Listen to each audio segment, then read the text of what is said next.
Hey, what's up, everybody? John Jackson here with the Lease Option Experience, here to talk about all things lease options, things creative real estate, etc. And as always, if you're watching us on YouTube, whatever format you're watching us on, like us, give us thumbs up, leave comments, leave questions. I will actually answer your questions. And speaking of questions, if you have questions about lease options or anything creative real estate, reach out to me, questions at leasingtobuy.com. If you want some free stuff, because I'm sure you want a bunch of free stuff, go to freeleaseoptiontraining.com, freeleaseoptiontraining.com. You'll see all kinds of stuff you get for free, a bunch of grab bag stuff, lease option calculator, seller price sheet, all this stuff. Plus there's about an hour training on there that is free. So on this episode, we're super excited to have Mr. Mark Monroe out of Boca Raton, Florida. Now, Mark spends a lot of his time trolling on Facebook, popping his head into random forums and groups, talking about how great he is and what kind of hair product he uses and a bunch of crap like that. But for this show, I wanted to get away from that. I wanted to talk about real estate, kind of rein him in, dialing him in a little bit, and talk about what he does in real estate. He's known as one of the guys that's out there doing creative financing, creative real estate, and also educates and teaches people as well. So we'll talk about that a little bit. So let's get going. Mark, how you doing, sir? I am doing great. Wow. I can't believe the value you give out to your listeners starting right off the bat. That's great. Boom. That's awesome. Love it. I throw out so much value and content. It is crazy. It is crazy, Mark. So let's talk a little bit about you. So you're down in Boca Raton, Florida, but let's talk about where you started in real estate, and we'll kind of walk through what you're doing now. And I also want to talk about the education and the teaching that you do, because I think that's pretty unique, and I think you offer a ton there. But first, let's talk about you getting started in real estate. What did that look like? How did you get enthralled in real estate? I started really young, back in the age of 24, many, many years ago. I actually really started in business and learning back when I was 15. My first job, I was at Mickey D's, believe it or not, McDonald's up in New England. And I just threw myself into work and learned business management. And, I was a senior in high school. I was actually running a store, if you will. And then went through the schooling system within McDonald's University. They paid for my college.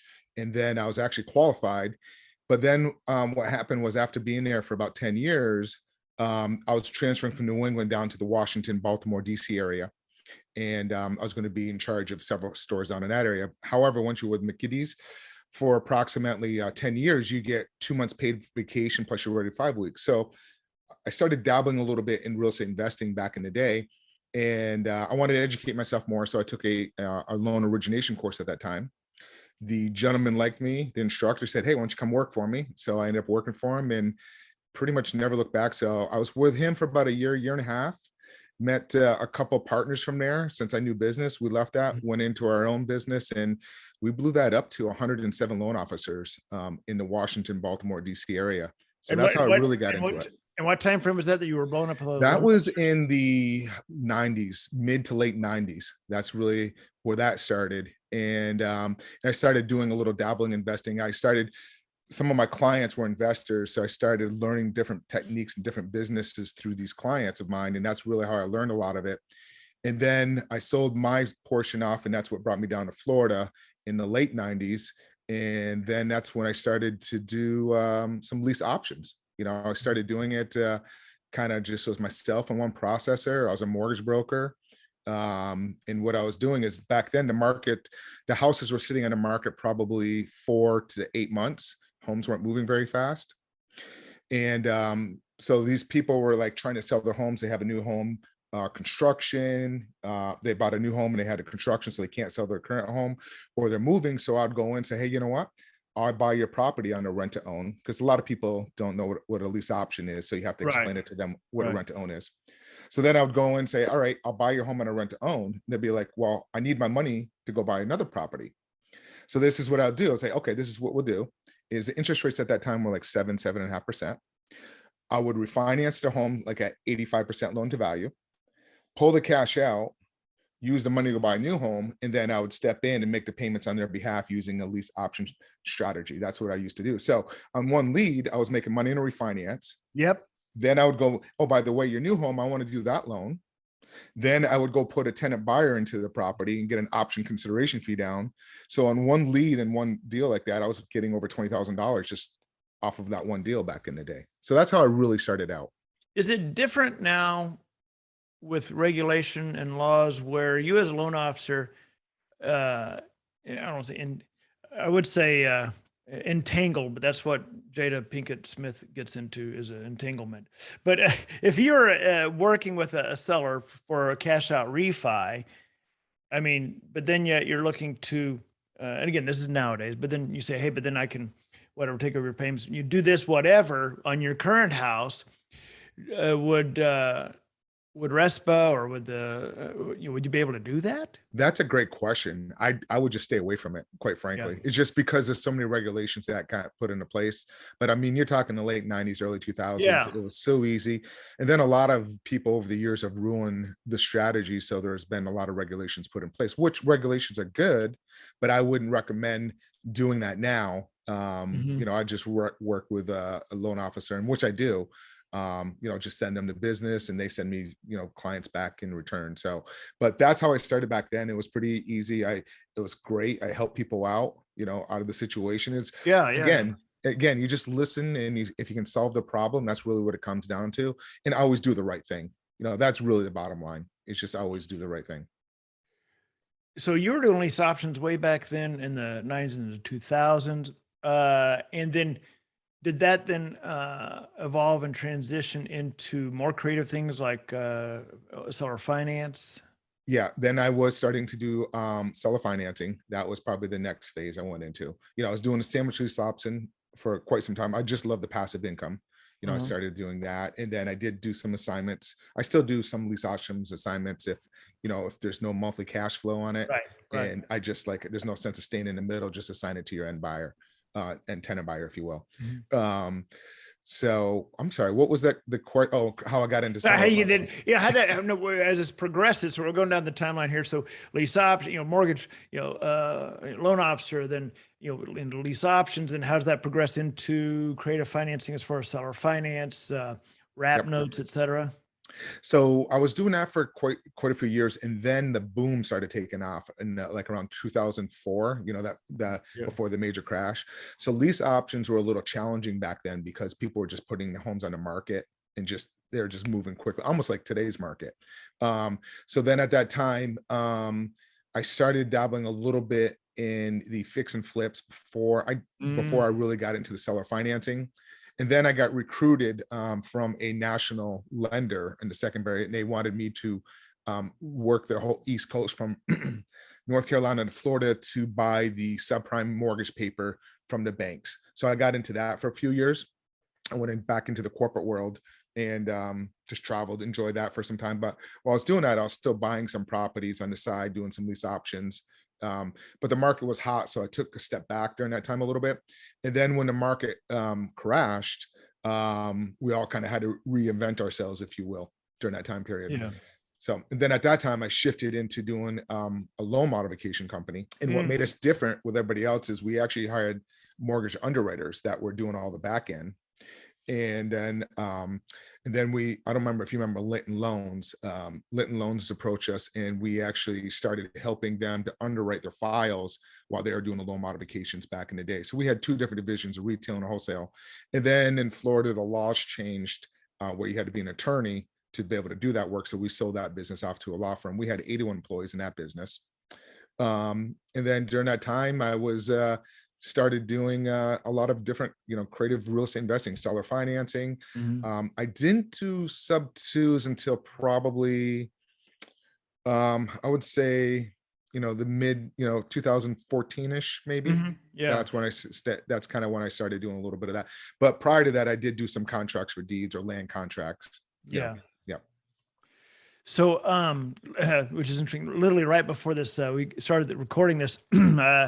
Got one of my dream partners, one of my students, has a seller that up in Ohio that it looks like we're just going to take over the payments, and it's like a stupidly good deal. So I'm going to be walking my student through that on that That's awesome.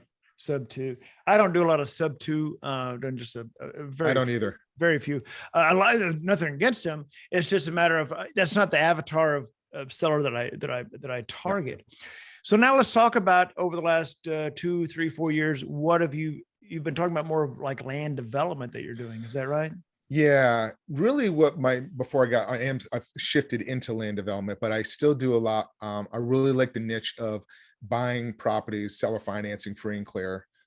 Especially in Florida, a lot of people like to downsize. They like that monthly cash flow check coming in. So what I really like to do is just find those properties free and clear. As 40% of homes out there have no mortgages. Purchase them and then turn around and sell them on a lease option. That's really what I like to do because it's a different type of a tenant buyer. They take care of the properties. It's just so much easier and much easier to manage. So I still do some of those. I do a few of those. And now I've been mainly focusing more on the land development. So I've been taking the creative financing strategies and applying that into the land world and doing deals with sellers and say, hey, you know what, you have no mortgage on the property. Let's do a joint venture deal together. We'll use the land as the collateral to get the financing. We go through the entitlement process and get everything. So that's I take that same and modified it into the land development world. Gotcha. As far as with the land development and those leads from the people that own the properties, where are you cultivating those from, or how are you cultivating those? I work with bird dogs.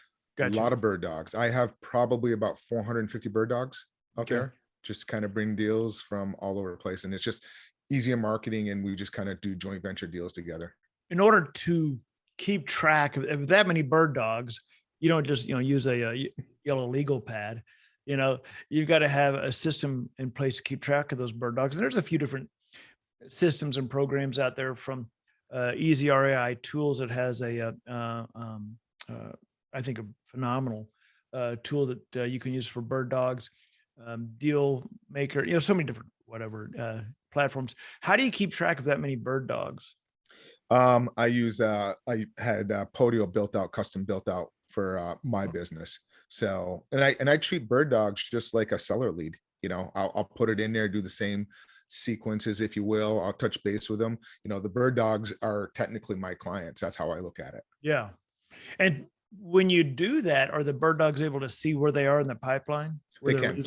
Yep. Any given time. So when you bring on a bird dog, let's say you recruited me in Fort Worth. Okay. I'm your bird dog in Fort Worth. And let's talk about that then. This conversation is going to take a little bit of a different turn. Then let's talk about bird dogs.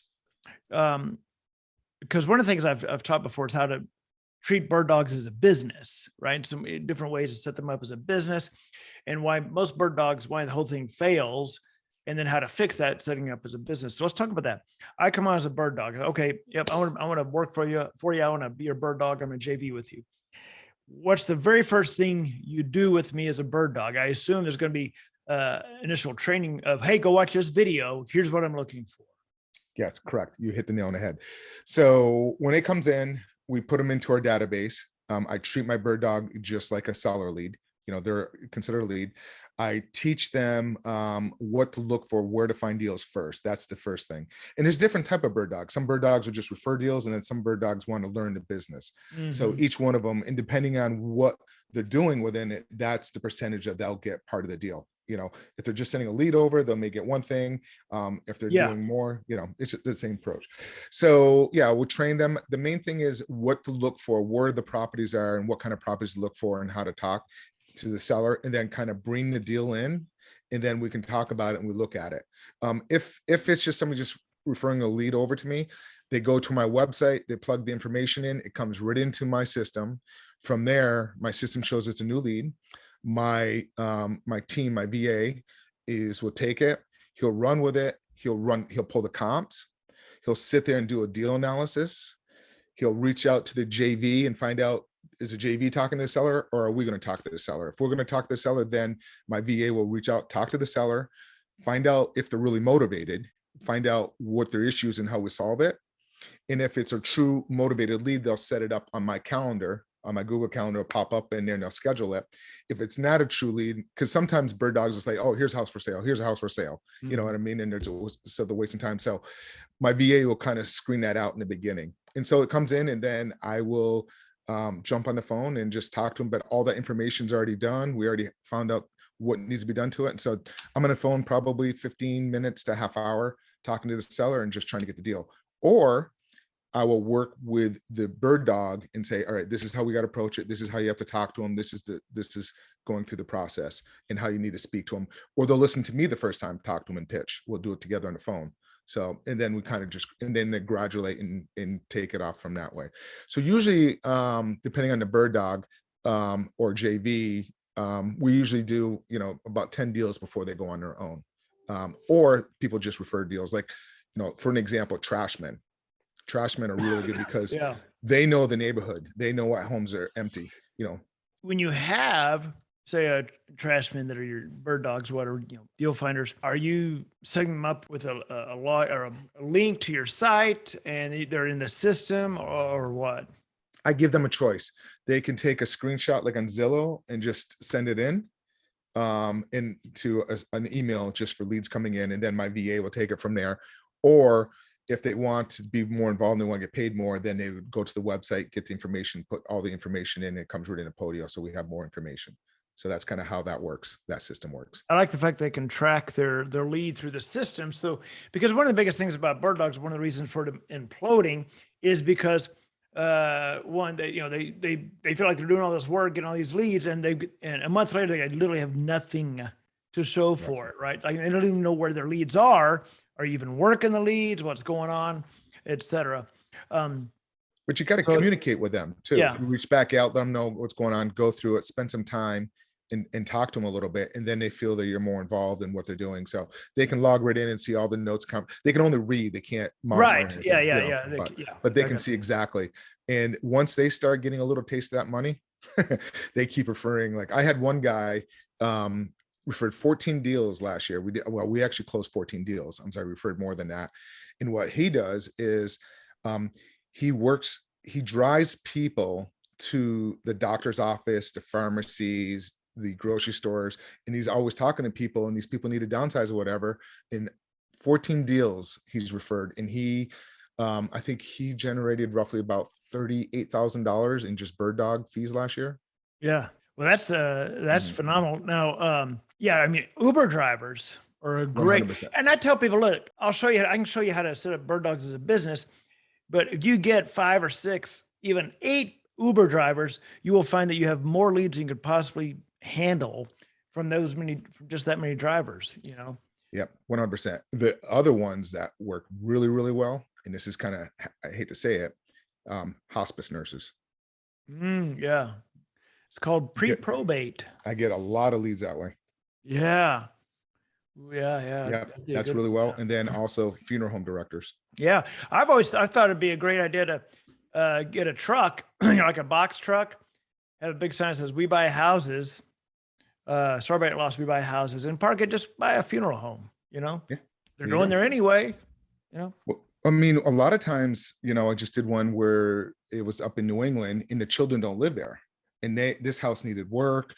It just needed quite a bit of work. And I just said, you know what, just leave it. We'll buy it. I mean, they left, the cable box was still there. Yeah. You know, everything. And they enjoy it. They just don't want to deal with the headaches, you know, because you know what it's like. They have to go in, find a property, get it prepared, get it all cleaned up.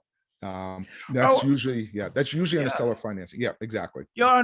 When my mom passed away, it was the house I grew up in. Well, she single-handedly kept the tobacco industry in business. And so there was probably an inch of yellow tar on the walls. It was just, but, well, I don't do rehabs, right? That's not my thing. And I don't, from the reason of, I just don't want the headache of a rehab. I don't have that creative, I've obviously got a creative mind, but the creative mindset for a house, say, okay, you know what, we could do this, this, and this, take down this wall, but all this stuff, take a 1974 house and totally transform it to where people go, oh my God, I want to live there. I'm like, that's not my shtick. Plus I was going to drop 60 grand easily into it. So I just sold it I just made a text to an investor that I know lived out that way. He bought it and it was I was their typical seller, even though I'm in the business. Yeah, but I'm not in that business, Right. right? I'm So, the same way. yeah, Yeah, I'm not especially gonna with check that. especially the markets you don't know. And if you saw what happened during the last crash, the fix and flip guys are the ones that kind of got burnt a little bit, So Yeah, I like controlling everything by paper. That's what I like to do. yeah, just the powers in the paper, Um, and with where we are right now, Mark, I see different dynamics, but all markets are cyclical. My background is the stock market, and all markets are cyclical. And I see us at like the 2007 mark, you know, somewhere in there. I certainly don't, you know, profess that it's going to be like 2008 all over again. Maybe it is, maybe it isn't. I don't know. Different underlying situations going on. In this case, you have, government and politicians purposely destroying. Uh, you can't screw up that bad on accident. Purposely destroying the economy and causing inflation and all this. Just interest rates are about to go up. It's a mess. The timing of that with the bubble, the sellers market slowing down, which it is, nationally for the most part, as I see it. I think we're in a great position here. I'm telling people that are right now that are sitting on the fence about, say, getting into real estate or getting into lease options, because with what I do, it really thrives as the market goes down, because we become the plan B for investors and rehabbers and flippers, and obviously a lot of sellers are like, oh crap, we need a plan B. So I tell people, when you watch someone surf, a really good, a surfing competition, these people are out there surfing, they're paddling and paddling. There's no wave. You don't see the wave, and suddenly, boom, the wave is behind them. Well, it's because they knew the wave was coming. They started paddling beforehand to get ahead of the wave, and that's where we are right now. I feel like we need to be paddling because that wave is building up behind us. Go ahead, Mark. Especially you and I have been through it. We've seen it. A lot Yeah, of these yeah. people, a lot of them haven't seen it yet, and they've just enjoyed it for the last 12 years. Just so I'm kind of looking forward to it. Quite frankly, I am too. I'm looking forward to it.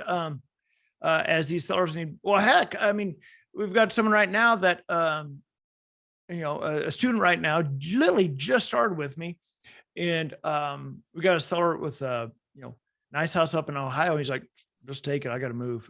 It's not going. So, okay, we'll take over the payments. Speaking of students, let's talk about your coaching and mentorship. It's really someone comes on or approaches you for coaching or mentorship. It's really them coming on as like a bird dog. Is that right? Yeah, that's kind of my model. It's just, I don't want to people have always asked, hey, I'll pay you this and that to join. When that happens, I refer them over to, depending what they want to learn. I'll send them I've sent people over to your system. I sent people over to Joe's. Wendy Patton, that's how I learned it, or like Sean Terry, I refer them out to different people if that's what they want. But if they're wanting to do a deal together, and I'm very selective because I don't have a lot of time, because like you mentioned, you do get a lot of people that will waste your time and energy and they don't take any action. And so what I'll do is I'll spend a few minutes with them, let them watch a video, see if they really take action and go to find leads and deals. And if they do, then we'll bring it back and we'll make money together on a deal. That's kind of how my approach is. Maybe down the road at some point, I may do that, do a course, but at this time I don't. So right now I just refer it all out to people. Yeah. And that's, unless you've got a passion, desire to create a course, that's a whole other thing. I just earlier today was on a Zoom call with someone who you would know, very respected in the industry. And we were talking about, I was explaining how every business is a different plate that you've got to keep balanced, right? You got to keep that plate spinning, and creating a course is a whole other plate that you start spinning that, man, all these other plates will start to fall off, so I don't, I get a lot of people, I get people that will still say, hey, I can't pay for your coaching, but can I pay for it out of deals we JV on, which we JV with them anyway, right? And I don't do that because I tried it, however many times years ago. And at the end of the day, I was doing everything. So when someone says, approaches me anyway about, hey, I can't pay for coaching, can we just, JV on deals? I translate that in my head to, okay, so you want to lose weight, but you want me to get the gym membership, and then you want me to lift the dumbbells. Is that what you're saying? No, I'll do the work. Right. I've been down that road. Yep. But so that goes back to you being selective on, hey, look, I'll bring her my wings as a bird dog, but don't be calling me 20 times a day with this and that. Do this and this and bring me these leads, and then you can see how I do these. And they get a bird dog fee for that. Yep. Yeah. Yep, exactly. Um, so yeah, so where are you doing most of your deals? You're kind of national, I guess, but is there a particular area where you're finding you're doing most of your deals in? Um, it is nationally. It depends, like on the residential deals. I don't really want to do them in California and New York. I try to stay out of those areas. Um, but on the land stuff, I'm really focusing on where everybody's moving to the south, the Texas, to Florida, Georgia, the Carolinas. That's where I'm really focusing on the land stuff right now, just where everybody's migrating to and Yep. where the jobs and the population. But at the same time, I'm being very cautious on these land deals because what you're mentioning, we're like, it's like 2007 again. I just want to make sure, like, if something happens, we don't get hurt or burned, because as you know, some of these projects take time to go through. Yeah, and so I've never done land development. I've don't think yeah, I've never flipped a land or even flipped a land deal, but I definitely see that on the horizon as I get more into syndication. It's just going to come up. Matter of fact, the opportunities have come up already for sure. But land in itself, not the development, but just the land itself is a different avatar, um, different business than single family, right? Yes. Um, Land isn't based on on FHA guidelines. Land isn't based on appraisal, whether the house next door has laminate or granite, right? So it's definitely a different beast. Out of everything you've done in your 87 years of real estate, what do you feel like you've gotten the most enjoyment from? Believe it or not, the lease options helping the tenant buyer purchase their home. That's what I really, really enjoy. Of like people, they want to own a home, but they have issues and they need help getting into it and they don't know how to, because most of these people that I look at, I underwrite, they have to have good income, you know, but they have some credit challenges.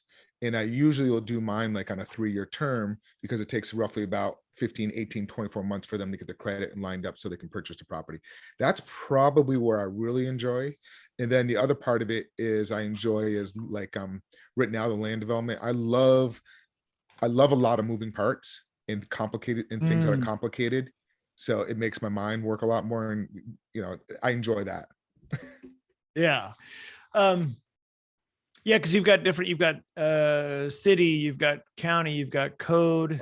Oh, What it's zoned as? it's a Is it little overwhelming platted? sometimes. Is It can it be platted overwhelming. properly? Yeah, yeah, yeah. I could see that. So I would have to say I'm just throwing this out there, Mark, but with land development, a couple of things on that, Mark, and tell me your feedback on this.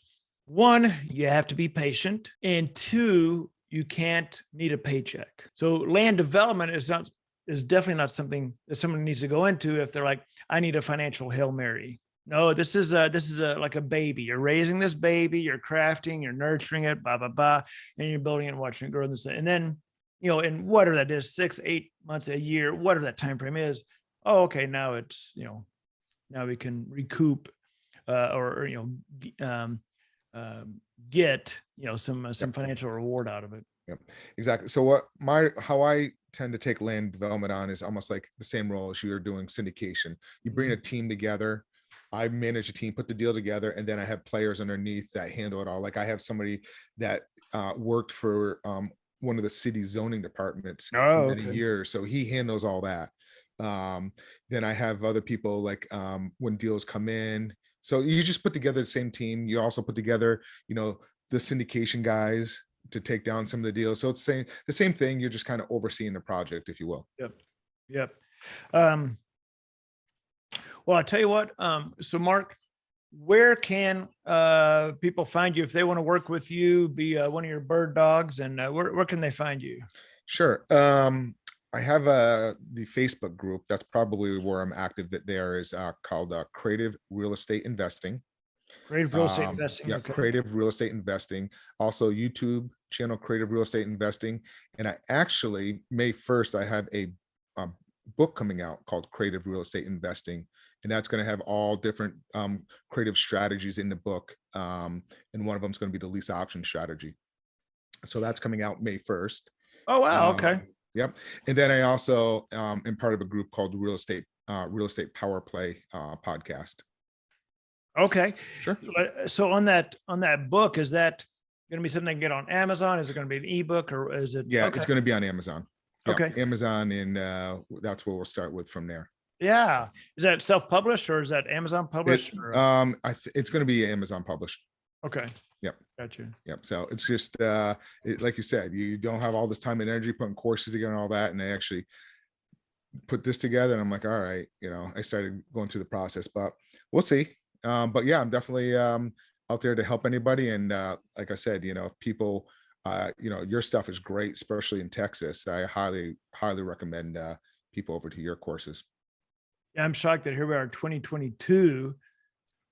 When did you start it? So that's 12. So it's been 12 years since the law got passed, and real estate attorneys still haven't read the law. You guys just had another law down there that just passed, right? The regarding seller finance. Yeah. Interesting. So at the end of the day, yeah, if you're going to do seller finance or wrap notes, you got to use an attorney. Yes. The one that's well known here is Scott Horn. He's really well known, and but yeah, so yeah, the Texas law passed in 2005, September of 2005, but well, I remember Texas law also when I was in the real estate banking world. Like, if you went to refinance a property at the time, it had to be 20% equity left in it. They couldn't leave; it had to go 80% loan to value. I don't know what that's like now, but I remember back in the day, you guys had that law down there as well. Yeah, and I don't think that's not to refi, no. But you know what? I do remember in the early, I remember, Mark, in early 2000s, people would refi their house just to avoid a payment. Crazy. Yeah. Like they didn't care about all the origination fees. They would refi, to avoid that payment. And then they had the crazy loans. When the rates pumped up, they had the crazy 125s. Remember that one? Dan Marino used to advertise 125 loan to value. Insane. So that's great. That's good stuff. Yeah. Well, yeah. Thanks for taking some time out of your day here, and we'll kind of bring all this to an end. One last time, just in case anybody missed it, they can find you. You've got a YouTube channel, Creative Real Estate Investing. Is that the channel? Yep. Okay. Facebook group, and also on LinkedIn. Mark Monroe, Boca Raton. Okay. All right. Well, thank you again so much, Mark. Again, guys, another episode of the Lease Option Experience here. Great to have Mark here as our guest, talking about lease options and some creative real estate and kind of his journey in real estate as well. Definitely hit him up if you want to talk to him about being a bird dog for him, helping find properties and getting paid to do it. So in the meantime, if he wants a bunch of, like I said at the beginning of this show, if you want a bunch of free stuff on lease options, go to freeleaseoptiontraining.com, freeleaseoptiontraining.com. I'd be happy to give you a bunch of stuff for free. And it even has an entire, I think, an hour video on what I do, the system, and how it works. So go to freeleaseoptiontraining.com. Again, if you're watching this on YouTube, thumbs up, leave comments, questions. I will respond to the questions as well. Until next time, take care, guys. We'll see you on the next show. Well, thanks for listening to another episode of the Lease Option Experience. I hope you got a lot of information out of that episode. Again, if you have any questions about lease options, email us questions@leasingtobuy.com. Again, that's questions@leasingtobuy.com. And again, if you haven't yet, subscribe to us on iTunes. Give us a thumbs up on any platform that you're listening to or watching us on. Again, questions@leasingtobuy.com. And if you haven't, again, go to leaseoptionclasses.com. Get all your free downloads, a lot of great information, including the steps of lease option, a lease option calculator, my seller price sheet, and even my comparison sheet. Again, that's leaseoptionclasses.com. And we've got a lot more training videos there as well. And you can even learn more about the Lease Options 2.0 training information. Take care, and we'll see you on the next episode.